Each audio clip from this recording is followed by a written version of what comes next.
Are we going to be doing anything in that arena? Well, we're open to working and support. The key issue that we really talked about was actually border control, actually how our agencies and police work together much strongly, and it's also an issue I talked about with Barrawonga as well at the PIF, and saying that's an issue that we do need to be talking about as a Pacific Island forum. Are you aware that MFAC decided we're going to go ahead with a drug rehabilitation program here with Salvation Army, and then decided not to, and decided to concentrate on climate change? So how can we get that? Yeah, look, I mean, what we were talking about, I was just sharing our own experience of rehabilitation programs in New Zealand. That we've got some good examples of programs that work, and we struggle to get good practice across the whole of the country. We spent a little bit of time talking rehabilitation, but a large part of it was actually about the security. Is that we've got outside influences pushing drugs into the Pacific, and actually we need to do a better job and coordinate in a much better way and build capability to actually push back against that. Don't we need to do a much better job here in Fiji with the people here? Well, in the sense of rehabilitation. Well, yes, there is rehabilitation work to do as well, and we're very open for sharing any of our support in that space as well. But job number one at the moment is where we clearly have challenges with a flow of drugs coming in through Fiji out through to Australia and New Zealand, and within Fiji as you've identified there as well. So we're very open to helping if there's anything that we've learnt. I was explaining how we monitor P use by sharing wastewater data is what we look at to see what's happening in different communities within New Zealand. I was sharing the New Zealand experience, which I think we've got work to do ourselves actually in that space, in the rehabilitation space. But the big issue is actually about security and about border control and about monitoring and surveillance and how we actually push back hard against it. You said there were outside forces. Who are those outside forces? Well, I mean, you've got drug cartels clearly coming from it looks like Latin America, potentially Southeast Asia, but across the Pacific, we just don't want to see a rise of transnational crime, human trafficking. We need to be on the guard of those things. We need to be on the front foot, and we need to be proactive about those issues. Prime Minister, during your meeting with the PIF leader this afternoon, did you discuss the kind of geostrategic environment, and what was the takeaways you got from him about how PIF wants to see the region go forward? It was a good conversation actually. The Secretary General was only 4 days into the job, but he has a very good team there as well, and I was able to talk with them as well. But I guess the key point was actually this notion that I've been talking about, which is the centrality of PIF. And it's this notion that essentially regional challenges need to be solved by regional leaders, and Pacific challenges need to be solved by Pacific leaders. And it's a very similar construct that we have with ASEAN, as I said yesterday, with the Southeast Asian nations. So, we in our short time canvassed, the drug issue. We talked about geostrategic competition, from multiple powers and how we deal with that. But more importantly, we spoke about the centrality of PIF and actually programs like PACER Plus, for example, which is a way in which we could deal with some labour mobility issues that we have across the region as well. So, those were the sorts of broad brushstroke topics that we talked about. Obviously, we go to PIF and Tonga, and I think all of those issues will be reappraised and rediscussed there. Are you satisfied that some of these countries, investing in the region are respecting the centrality of PIF?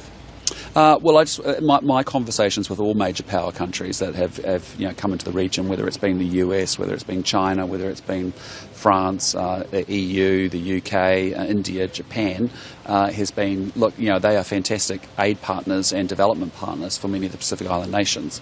But it's just important that they come through the front door, which is and work with PIF, given that it's a very important body that I want to see esteemed, and I want to see actually managing the affairs in the Pacific.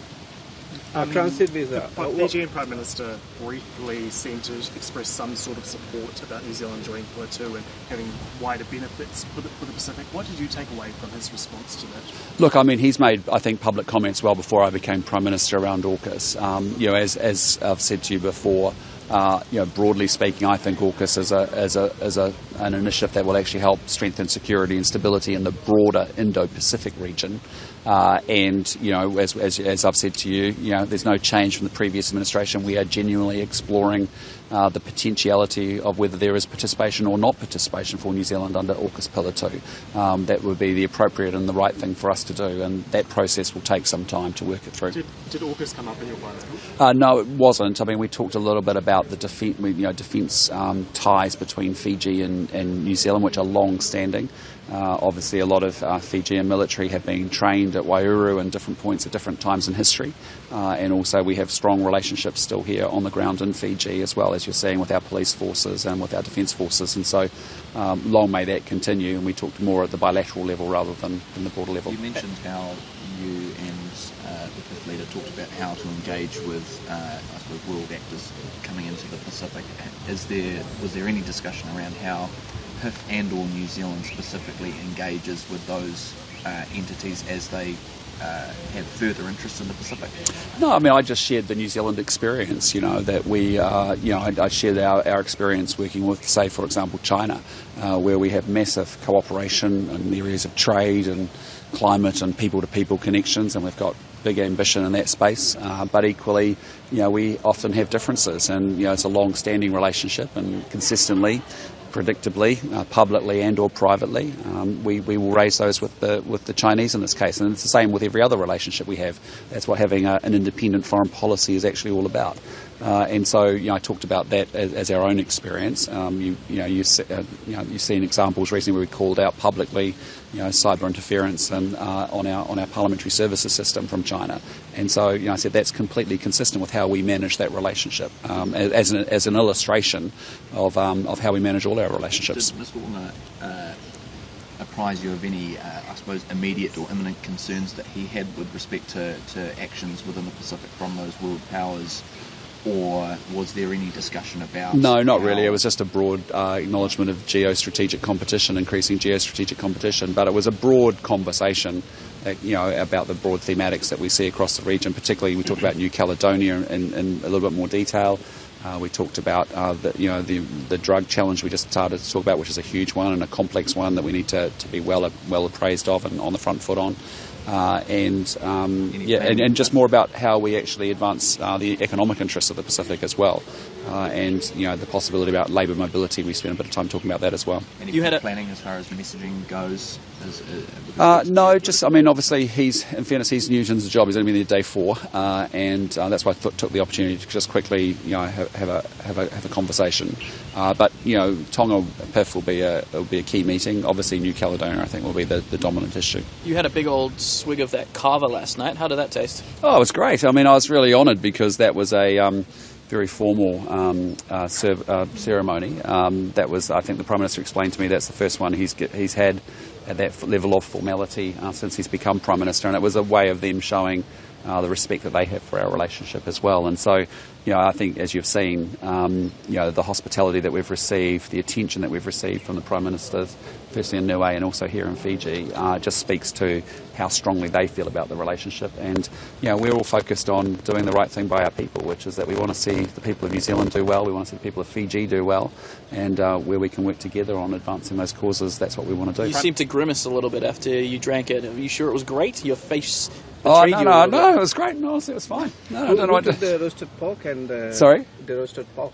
I'm not sure what happened to the pig. I did ask the Prime Minister, I said, where did that come from? And he said they actually grow them in the prisons, or raise them in the prisons. So I'm sure someone who needed the meal got it. Prime Minister, on a lighter note, yes. I had my camera trained on your face during the ceremony, and as the kava was being prepared, you had maybe a look of a bit of hesitancy or nervousness. Kava's not known to taste particularly delicious. In one or two words, what was going through your mind? Well, actually, I got to be honest, I think that's more you guys than me, because I was pretty relaxed through that ceremony, to be honest. I was really enjoying it, and I was actually trying to understand the meaning of the ceremony as well. And it was and the Prime Minister was good, giving me a few pointers about what was actually going on and what was the conversation.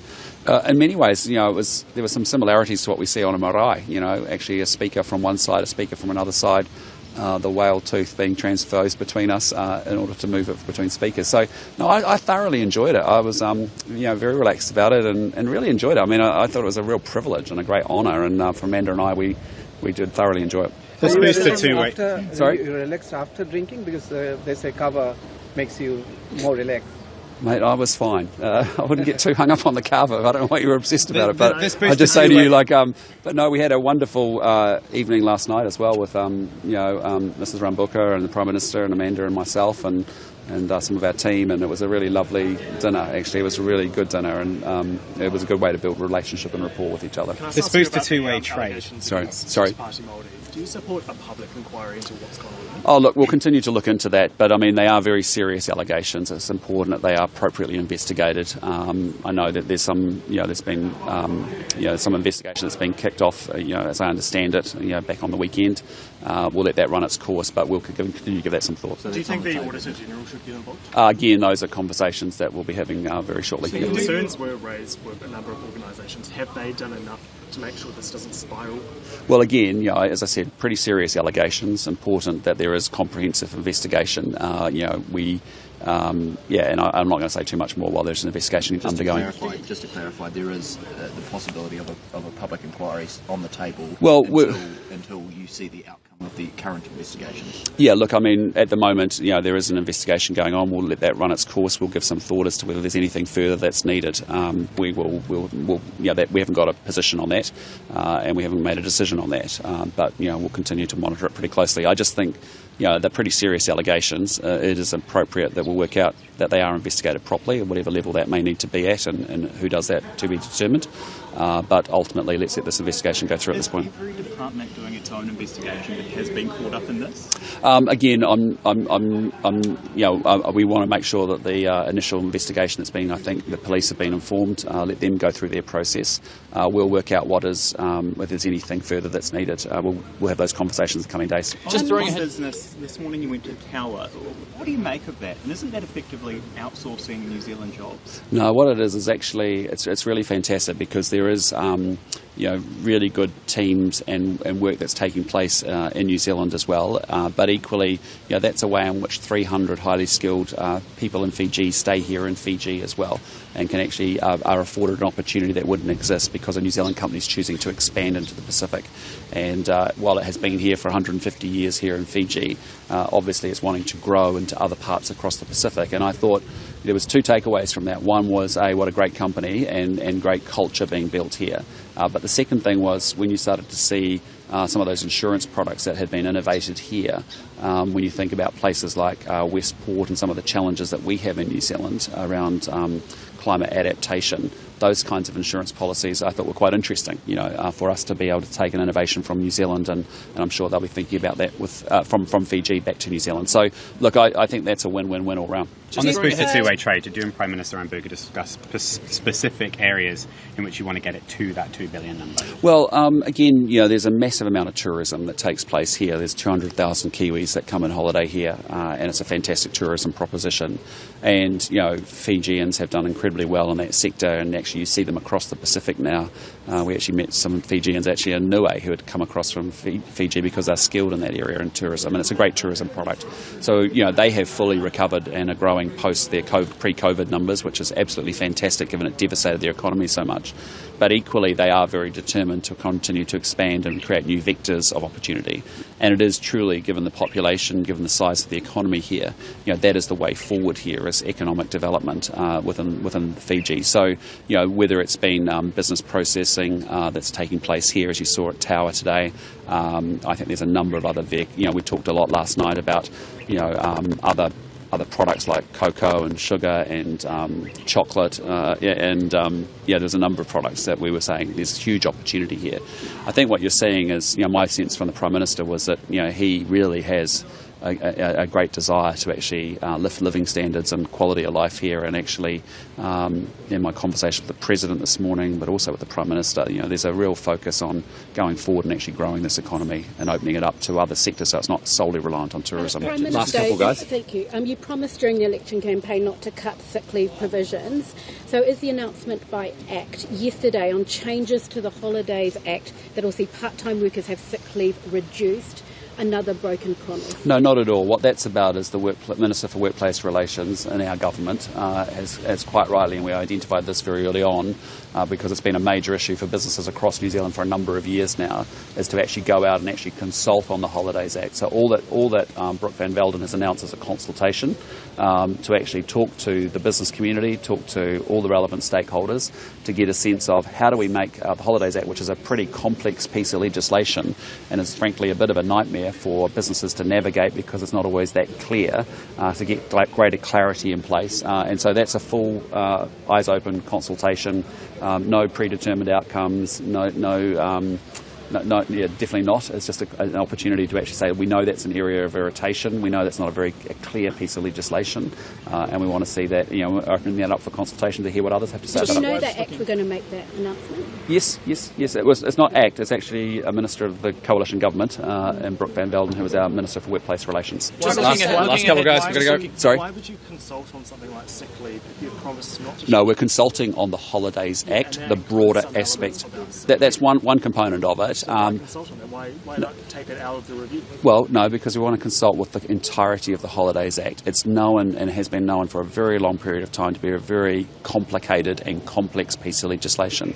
This is genuinely a consultation exercise to actually go out to the stakeholders and say, righto, what's working well, what's not working well, is there a way to make this much cleaner, much simpler, less complex, so that businesses and others have much more certainty about, there's quite a lot of complication around calculation of payments and things that just that they actually genuinely just needs a review. Can you just promise that sick leave settings won't change? Yeah, well, I mean, we'll go through a complete consultation process. There's many parts to the Holiday Act, but as I've said before, my position remains. Yep. Can you Did the Last one. topic of deep sea mining come up in your conversation today? No, it didn't. No, we didn't talk about that. We talked a lot about, as I said, the other issues that were more about security and economic interests. What's the stance on deep sea mining? Well, I mean, we've got obligations. Everyone's got obligations. We'll continue to monitor very closely. What I'd say to you is, back home in New Zealand, it's if you want to move to a climate future, towards our climate emission goals, a lot of that does require us to extract lithium to make sure that we can do EV batteries that makes that transition.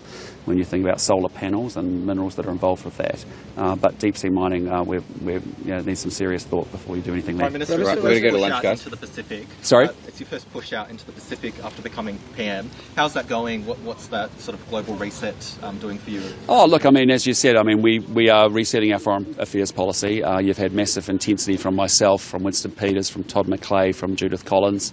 Our priority have been Australia and the Pacific, Southeast Asia, Northeast Asia and India and also China. So, we're going to continue to have our profile within the Indo-Pacific. We want to be relevant. We think New Zealand has a lot to offer to the conversations that are happening in our region. And we're going to very much advance our security and our economic interests and the interests of our national interests. Absolutely. We'll be back for Tonga, we'll be back in Samoa for CHOGM, and there'll be ongoing discussion of all the issues in the Pacific region too. Prime Minister, was there any more support requested by the Prime Minister for the Fijian government? I saw the Finance Minister follow you up here. Sorry? I saw the Finance Minister follow you up here. Yes, I've got a series of engagements with ministers at lunch and then back in dinner tonight as well. Did they request for any more funding apart from what you have announced? No, we've talked about a number of support, other supportive packages which I didn't talk about beyond the transit announcement and the trade target. But there's a number of things around climate relocation trust investments, some other things to support the work that's happening around economic strategy and good governance around economic policy as well. So, those are things that we've made commitments to and will continue to do so. But no, nothing specific. Cool. Okay, thanks team. Appreciate your help. Cheers. Okay, thanks.